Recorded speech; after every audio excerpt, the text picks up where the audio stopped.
there's no stretch to that braid. It's moving 6 inches in their mouth.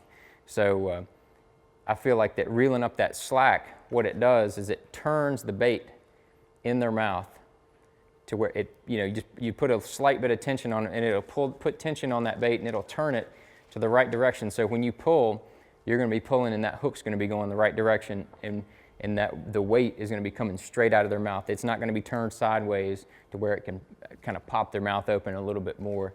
It's going to turn it straight so it comes out like a bullet, and then when you set the hook, it's a positive hookup. And I tell you the story, seems like I keep talking about 10 and 12 years ago, but a lot of the stuff that I learned early on in my career, just every year that goes by, it just gets hammered down and fortified that what I learned years ago is true. Probably 10, 12 years ago, it seemed like we had 2 or 3 tournaments in Florida every year. And there was a lot of mat punching going on in those tournaments.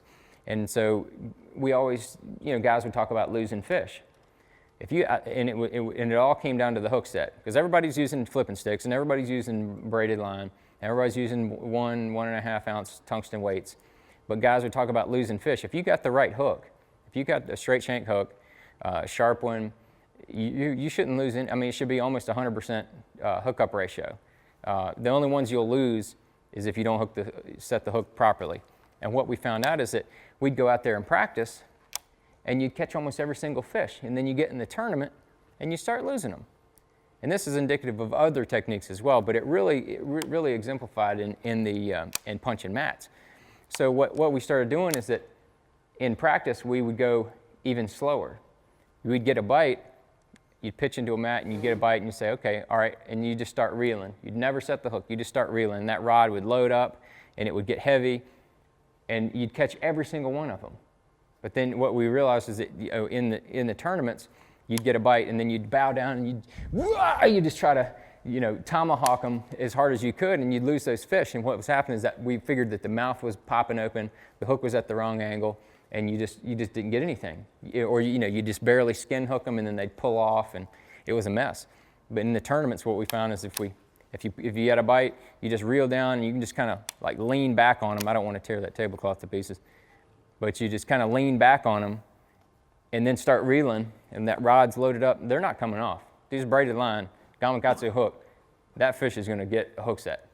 And you don't tear a big hole in their mouth either by jacking them like that. But with the smaller bait, I usually use 60-pound Sunline FX2 braid. It's a real smooth braid, so it shoots down through the matted stuff real easy.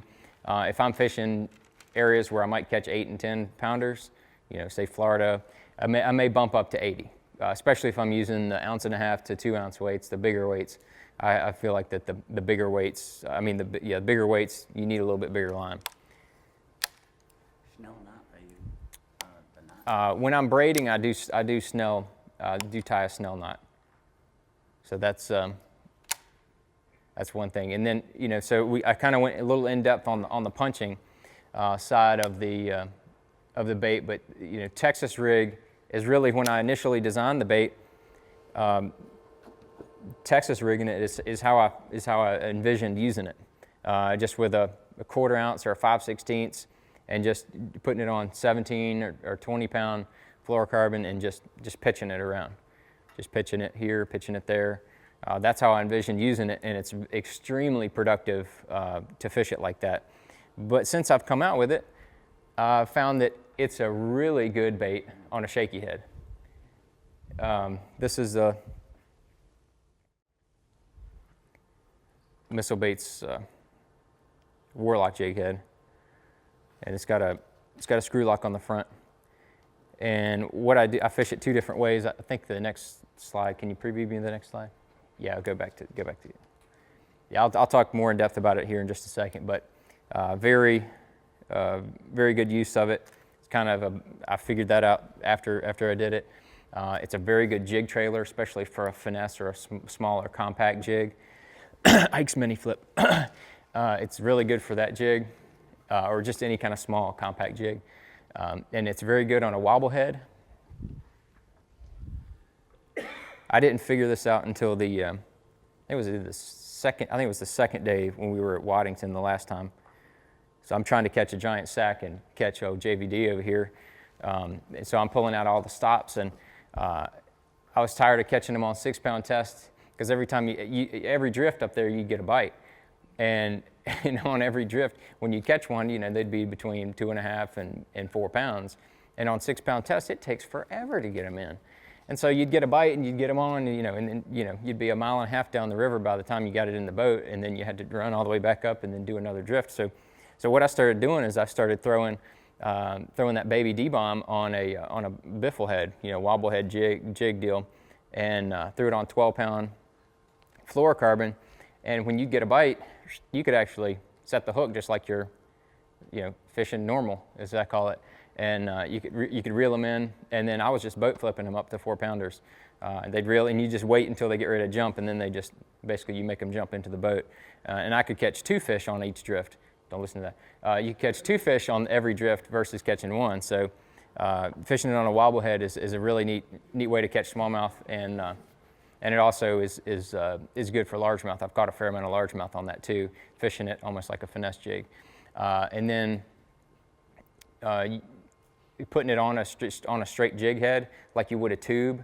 I've had some guys tell me that they've caught a lot of fish doing that. The next picture is kind of a picture of that, not yet. But I haven't. But I have not caught a lot of fish doing that. But that's one of the things about having the bait company, is that people turn around and tell you all these different things and different ways to catch fish on your own baits. You're like, daggone, never thought about that.